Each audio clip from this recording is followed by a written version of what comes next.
We're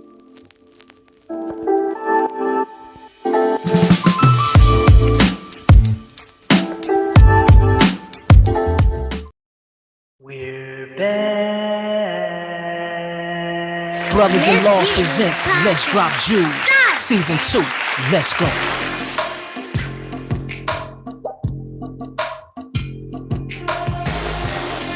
What's up, everybody? I am your host, LeVar Huggins, with co-host Victor Robinson Jr. Welcome to Let's Drop Jewels with my hitter and go-getter, Mujahid, and we are Brothers-in-Law. Welcome to the podcast that's intended to educate, motivate, and inspire the world. For more information on Brothers-in-Laws, you can follow us on Facebook at Brothers Law and on Instagram at Bros-in-Laws. And if you would like to contact us, you can email us at brosinlaws@gmail.com. And now it is time to open your ears and receive these jewels we about to drop on y'all. What's up? How's everybody doing? Hey, what's going on, everybody? It's your host, LeVar Huggins, with co-host Victor Robinson Jr. Anyway, today we want to talk about how music has negatively influenced the younger generation of today. On last week's episode, we actually talked about how music is frequencies. We also talked about the chantings that's implemented in the music today and what was the purpose in chanting. Okay, Today we're going to elaborate on it a little bit more because last week we had a lot of technical difficulties and some everything was going on. So we just want to talk more. Yeah, we want to talk more about it today. Yeah, so, again, last week was a great conversation. We had another brother of ours, my good friend, brother, Charles Carr, who is an educator out of Florida. And, obviously he deals with the youth day in and day out. And so some of the bigger points that kind of came out of that conversation, one being, and LeVar, you kind of hit it too, brother. One being how music is channeled, how it is created, Right. The rhythms. You talked about a little bit of the history of where the chants come from and the culture behind it. So, not to get specifically on a particular race, because we're talking about music in general. And by far, we've both been around long enough to know that there are some things that are hitting in our music that is negatively contributing to the behaviors of our youth. There's been a lot of research out there. You can research it yourself. Right. Some of it may be more on the opinionated side, but others are based on facts and what could potentially occur when there's negative music that our youth are listening to. On average, the studies say that, kids listen to music for over 2.5 hours. That's a little too much for me, brother. Right. A little too much. Just a little too much. And so what we're seeing, and we both personally have known someone or have been around individuals who have experienced youth violence. Right. This seems like something that's not decaying. It seems like something that is not downing down. It's not downing down. It seems to be increases on top of the current pressures of the COVID and the pandemic and the restrictions. So now we have to look at what is targeting the behaviors of our youth. Well, we can't just put the blame on music alone. Okay. Music has healing power. Music has healing powers. Music is able to change your mode, your tone, and things like that. But when we sit down and we listen to the music of today and how it has changed so much, it makes you question some of the things that we've talked about. So when you say when you say music has powers, like, this can blow some people's mind. Like, what? Wait, music has powers? The sound of music has powers. Like, for instance, certain sounds put you in a hypnotic state or a meditative state. Just the sounds of music. Like we was talking about on last week's episode about the movie Get Out, when the woman took the tea, that up, the spoon, and she hypnotized old boy without him even knowing it. Right. And the sound. Let me elaborate on that. The sound of music itself is what puts you under these states. The sound. So it's a contribute. It contributes. It contributes. The you're talking about the rhythm, right? You're talking about the pace. Right. I'm not a producer, so I don't know. Pitches, because you've been pitches, in the music, different frequencies. Yeah, so those changes you're saying taps into your chakras. It taps into your chakras, which is what a deeper emotional state or brain waves, mental. Right. Okay, so and we just want to make this clear because it again, this may be new information for a lot of people. It was new for me. I was like, wait, what? I don't know. Right. I know chakras and sounds and things like that. Yes. You know, but do we think about that, right? Or do we just do what mainstream media and entertainment wants us to do, which is to just pursue after the music simply because, it's the next hot thing and we don't understand the actual intent behind it? Well, music plays actually a small role in it. They want what's behind the music also. We're talking about the lifestyle of these artists that's creating the music. We're talking about the money and the fame that they have. But when the music, when we actually listen to the music, it's the words. All right. If you put the words and the sounds together, that right there is what's influences certain parts of our and that's probably a great point, because if you have kids, right, and your kids are listening to music, the first thing you say is, what are you listening to? Exactly. And more so than none, I believe that you're more concerned about what is being said versus the sound, because the sound does play a role, because it's getting you in this state of emotion and movement and all this stuff that you were talking about, all that scientific stuff that I don't know nothing about, but you were saying that's a part of it. Now, when it comes to the lyrics, I think this is where it gets controversial, because we know music has played a role since the beginning of time, in the old days of the countries of Africa and other locations where it was more ritualistic, it was more celebratory and things like that. But now it's taken a new form, it's morphed into something that can potentially control behaviors or influence negative or violent actions, and I think that's our problem, man. All right. Yes. So let's get. I noticed that the kids these days don't even know what the lyrics is saying. They tend to like the beat. They're not even paying attention to the lyrics. So does the sound actually play a major role in it? I believe so. Me myself, that's just my opinion, because a lot of the times when I ask these young kids, what exactly are they saying? They tell me they don't even know.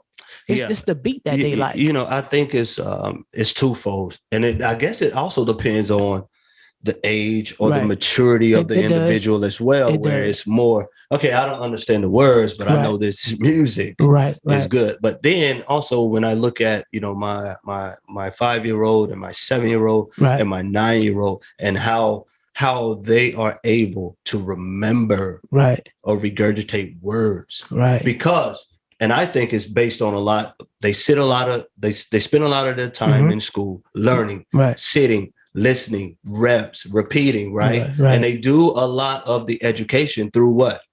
Through lyrics. I mean, through rap beats and drums and so forth and so on. So when my 3-year-old can remember the words of a song and not know what they mean, I think that's more dangerous than just following the beat, because these are words that are now somehow embedded in your brain because you remember them. And so now when you get to an age where you say, oh, that's what that meant. Oh, I was saying that, didn't know it, but now I understand what that means. Another bigger problem is how this is transitioning over to youth violence, is that a lot of the lyrics are, conflicting. They're a lot of them are gang related. The sound is more oriented towards machine gun fire and things that, where it's more violent oriented than anything. It's funny that you mentioned that. Earlier this week, I was watching a YouTube clip with Crazy Bone, and he was talking about how he received a letter, not stating any names, anything like that, but he received a letter from a guy that was involved with the industry, and they was talking about how the industry got with these independent, well, privately owned prisons, and how they was trying to implement certain things into the rap music itself to influence kids. Oh wow! It was also talking about how the private prisons needed to be filled at all times, and how rap music would help solve that problem. It was a confidential thing, and no one was supposed to say anything about it. And I can see that implemented in today's music. This interview took place back in the early 90s, and I can actually see now how it's implemented and how it is being played out. So. And that's the part where, we try to discuss and try to unfold, this is what you get when you're having a discussion about other things more than just music itself. Like, what is music actually doing? I got to make sure my mic is good, bro. All right, cool. I'm straight. So, and it's talking about other contributors, what's going on behind the scene. I guess a part of it would be, are we conscious to what music can do and what it is doing, or are we just simply ignoring it simply because of how it makes us feel? I think some of us is conscious, and I think a lot of us not.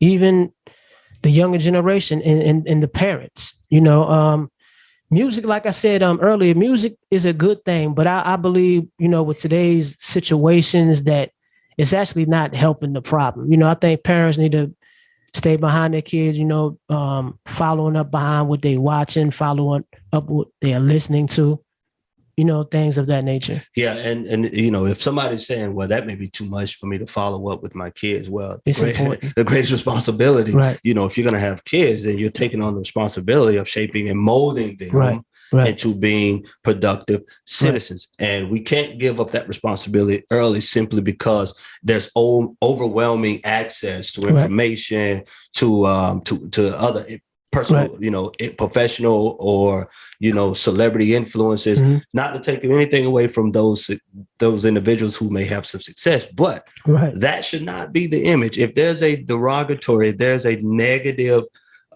image out there that you do not want your child to reflect, then explain to me why, as parents, as legal guardians, we would place our kids in front of these individuals. Again, it's not to take anything away from anybody, but I believe that if we want the best for our kids, then we have to be able to shield them from some of this until they're mature enough, in my opinion, until they're mature enough to really comprehend it, to understand it. One of my biggest heartburns about this whole situation is that music and the lyrics of music, and it doesn't matter what genre, hip hop, rock and roll, heavy metal, whatever it may be. Now, there are some where people may say, well, I get a more positive vibe about it. Unfortunately, you don't get a lot of that because it's almost closed shut. It is. So that some of this negative, criminal, gang related music can kind of take the center stage.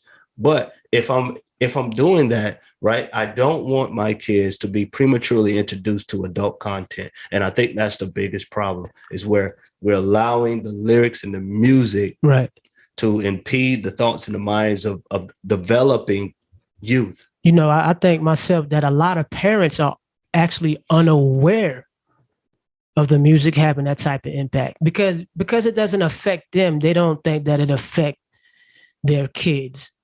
Times change. The music itself has changed. So I don't think they look into the depths of it, Yeah. And then, we have to break this thing down a little more because it's a great point. You talk about the chants and the things like that. Again, I'm not an expert on that, but I can see how that can play a role into certain behaviors.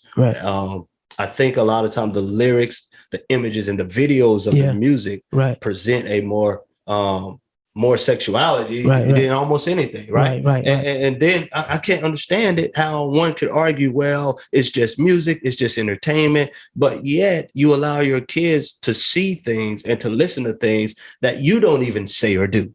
You see what I'm saying? So it's kind of crazy. So I guess, how does music, and we talk about violence, and we're not simply talking about gun violence and things like that, because negative information, negative conversations, we know negative images can play a role on a developing mind or any mind that is not as strong as it should, right? So what part of the music do you believe is the most damaging part? Like what part you think is affecting the youth the more? Is it more of the exposure to the violence or the drugs, or is it more of the exposure to maybe the male female sexual behavior type deal? I think both Okay. itself, and like you said a few minutes ago, it's always that negative music that's being pushed Right. forward. It seems like they can just do it freely, right? And like you know what? Because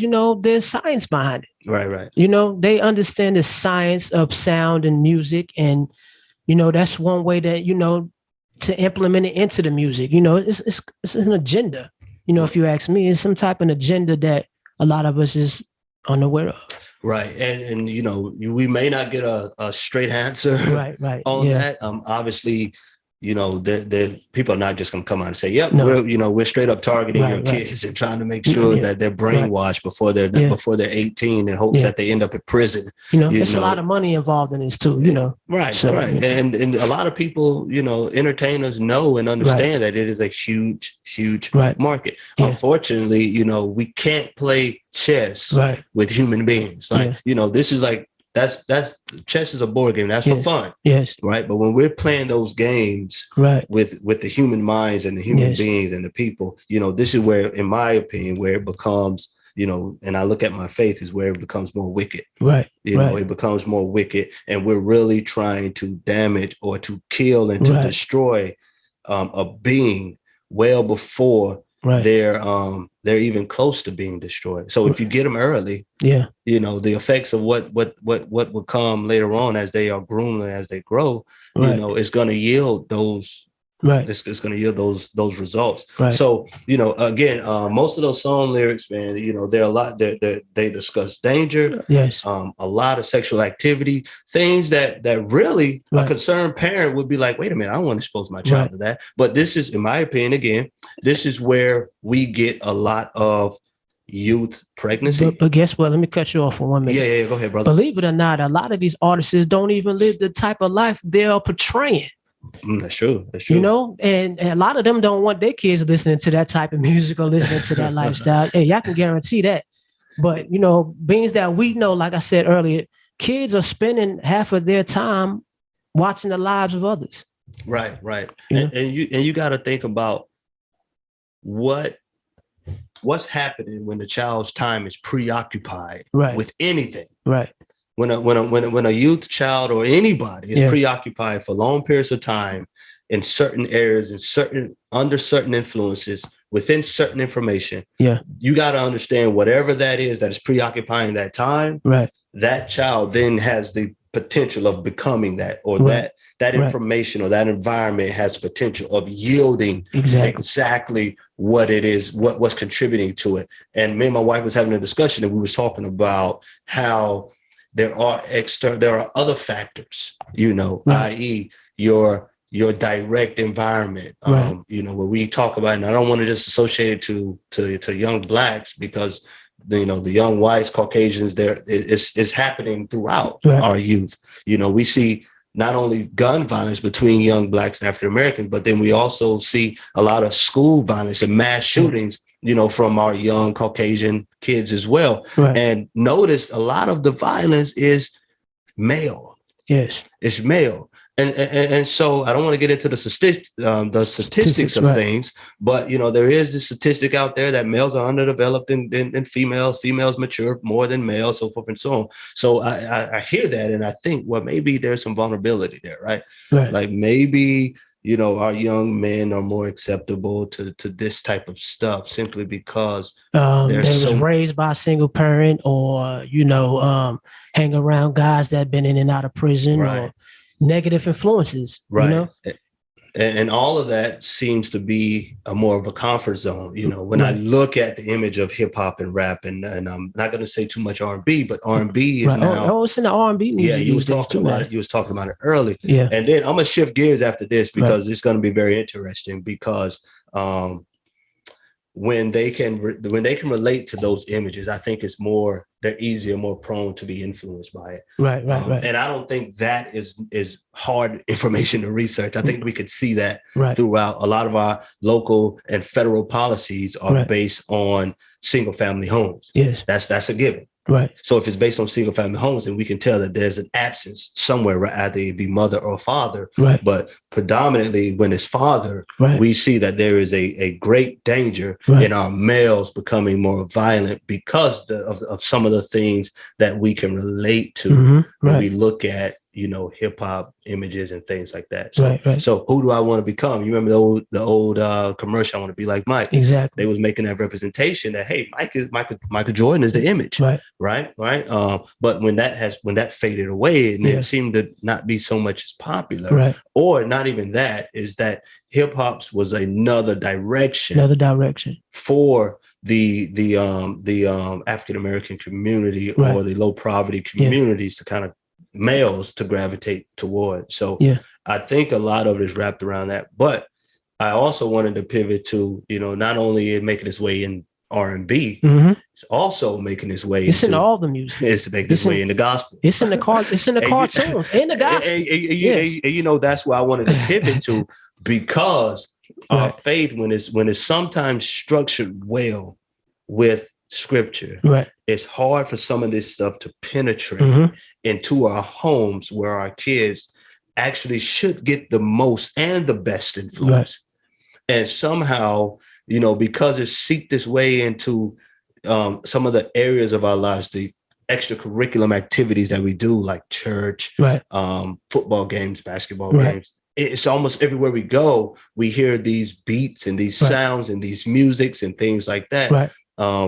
And now our kids are oftentimes so preoccupied by it that we, as parents, as guardians, can't even remember or recall when the transition started to happen. Right. It happened right under our noses. Right. And it snuck it in there. And that bothers, you know, for me, that's a bother.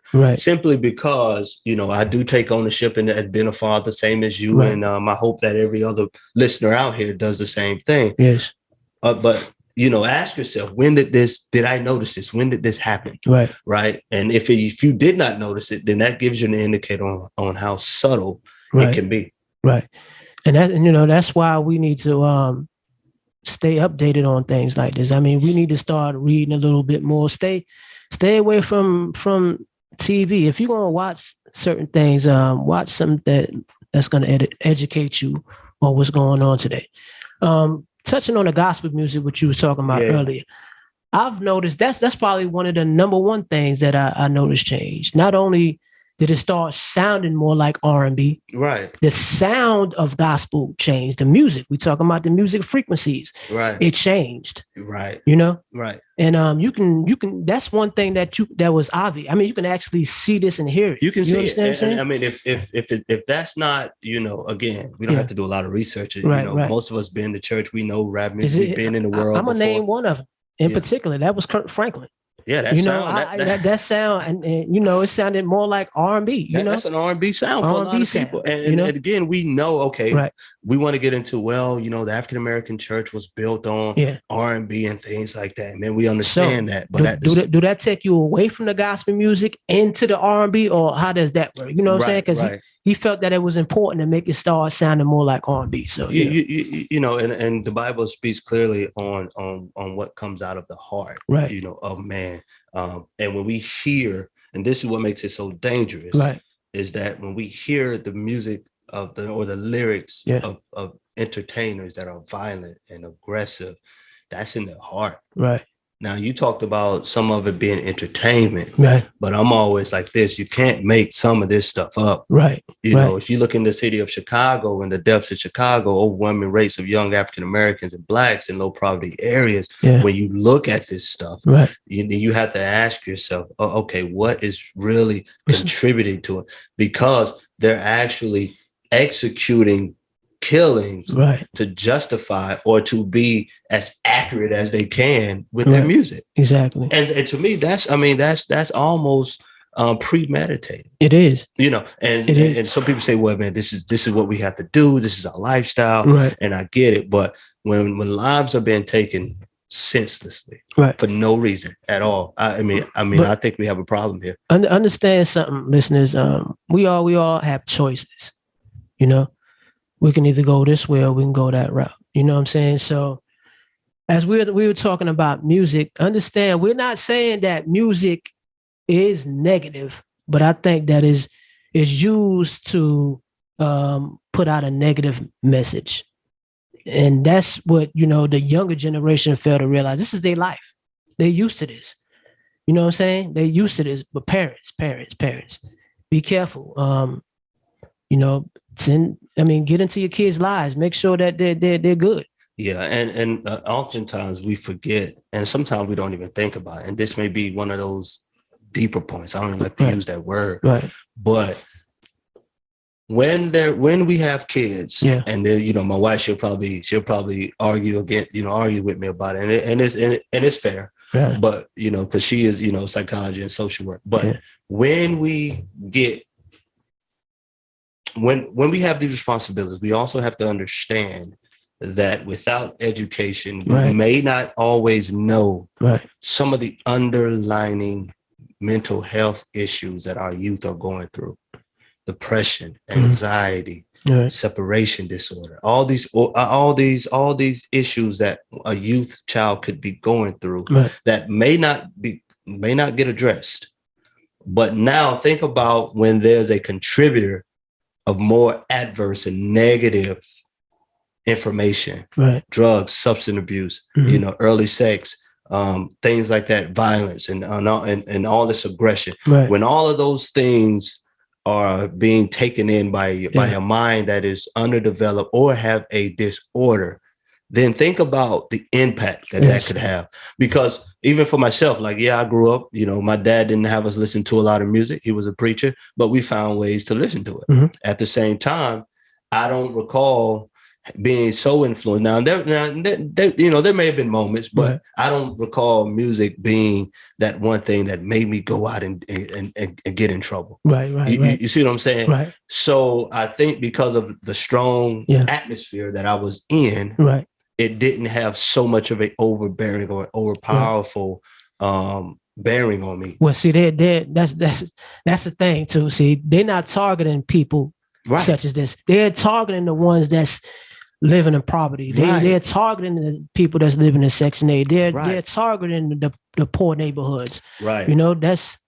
And then this is what we have to be aware of. Now, it has a different effect. On individuals who are living in in some of these areas, and their environments aren't as healthy as they should. It has a different effect. But on the flip side, I'm not going to put it all on just one youth of race. Yes. Because we're seeing, again, I go back to some of these mass shootings that happen. Well, I'm sad but true.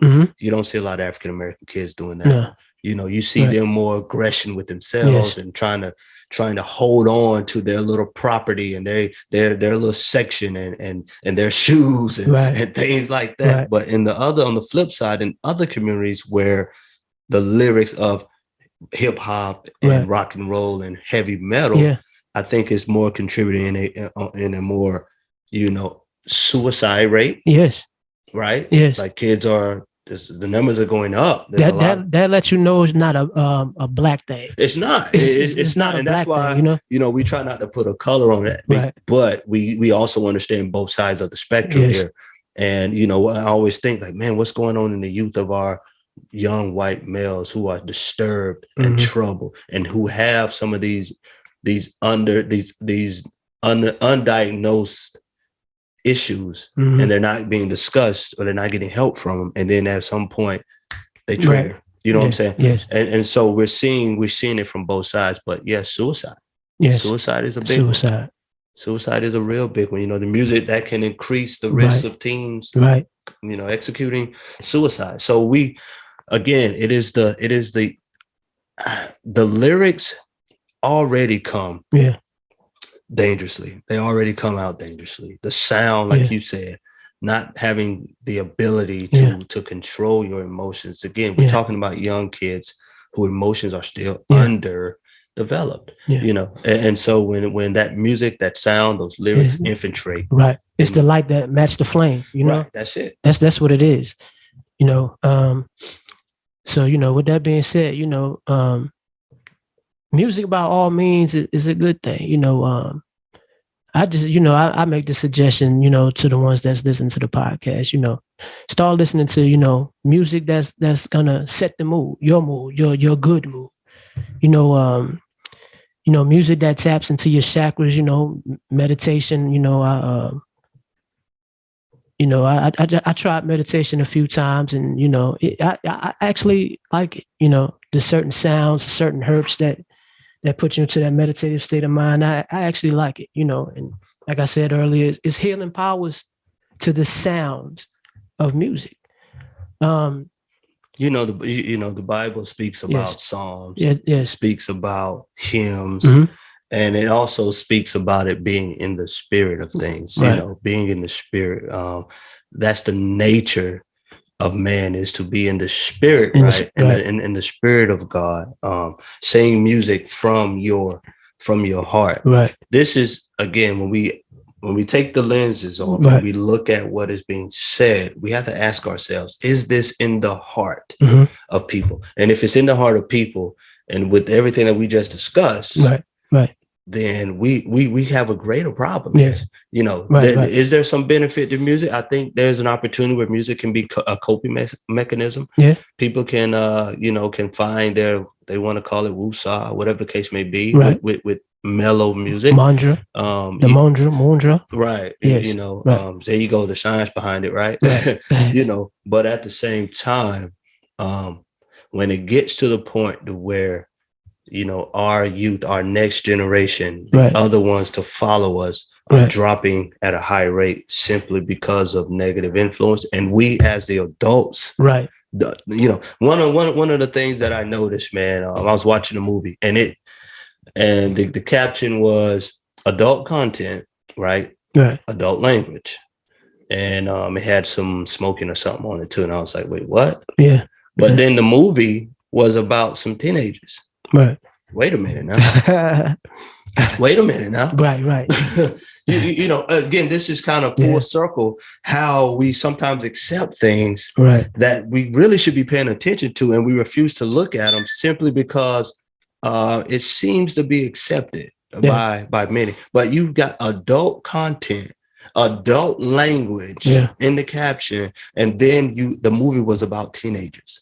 So somebody help me understand that. You see what I'm saying? Right. Because if we have kids, then why is there adult content?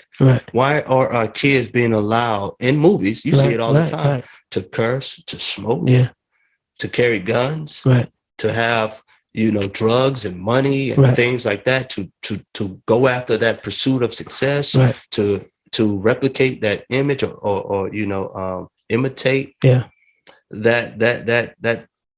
rapper, or whatever the case may be. But it was just really, really concerning to me that we would think that would be okay to have a movie about kids, but it's adult content. Well, these industries, these corporations, they all about money. They don't really care about us, so to speak. It's all about them pursuing what it is that they're trying to pursue, or whatever agenda that they're trying to get out there. So we have no control over what they do. No. But parents, my fellow men, the younger generation, we have control over what it is that we do. So we have to, like I said, be mindful of everything we do pretty much these days. It's getting worse over time. It doesn't seem to be getting any better. And the only way it's going to get better is if we like I said, we come together, we get knowledgeable, and we get educated, even on something little as music. Yeah, I think we have to also start paying attention to one another, especially our kids. Yes, most definitely. If you're in a position, and if you're a listener and you're in a position of education, of influence, i.e. you be a coach, a tutor, teacher, whatever it may be, let's be able to to catch Yeah. some of this stuff. Like Carl was on last week and he said, man, when my kids come into my class, Yeah. he said they got they already have their AirPods on. He's like, man, they're already on 10 and it's only 8 o'clock. Right. And he's like, whoa, what are you so ramped up about? And they tell them what song they're listening to. Yeah. And the song somehow got them hyped. Because there is motivation behind it. But if a person if they don't have the stability on how to control those emotions, if they don't have that support system to help them help guide those emotions, not tell you what to do, not select your emotion for you, but to kind of help you manage them a little more. Because again, we're still talking about young minds. We're still talking about young minds. And we want to give those young minds the best that we can offer. And this is how far as I go. I think it's criminal. Yeah. I think it's criminal for a parent to introduce their child. And some people may say, well, that's my child. Well, I think you have a more higher responsibility than simply prematurely introducing your child to such negative lyrics and music or derogatory sounds and things like that. I think it'd be criminal, man. Yeah. Matter of fact, it should be criminal. But like I said, some are aware, some are not, some just don't care, but it's time to get it together, folks. Time to get it together. Look, you don't have a lot of time. Lot of damaging. Yeah, you don't have a lot of time, man. You wasn't raised that way. Why would you raise your kids that way? Some of them were, but and the thing about it is when we hear music, because there's some older generation that still listen to the music, but you have to look at what you introduce your kids to. Like, when we, in some of our homes, in some homes, a child's first cigarette comes from mom. Right. A child's first cup of drink comes from dad. Yeah. And this is the stuff that we are saying is okay. Right. But there may not be a lot of education behind what we do. It may just be because this is how it was done for me. Right. This is what happened in my home, so I must replicate or emulate some of the same things that I see done. And oftentimes, unfortunately, it's not the best. Right. Not the best at all. But hey, listeners, we want to thank y'all for tuning in today on this episode. We want y'all to comment, tell us your thoughts on comment and tell us your thoughts on how do you think music is influencing the younger generation of the day. Let us know what can we do or what can the industry do to change it all. If you like our content, be sure to like, share, and subscribe. We want to thank y'all once again. Signing out, it's your host, LeVar Huggins, and your co-host, Victor Robinson Jr. Peace, y'all. Hey, you guys, take care.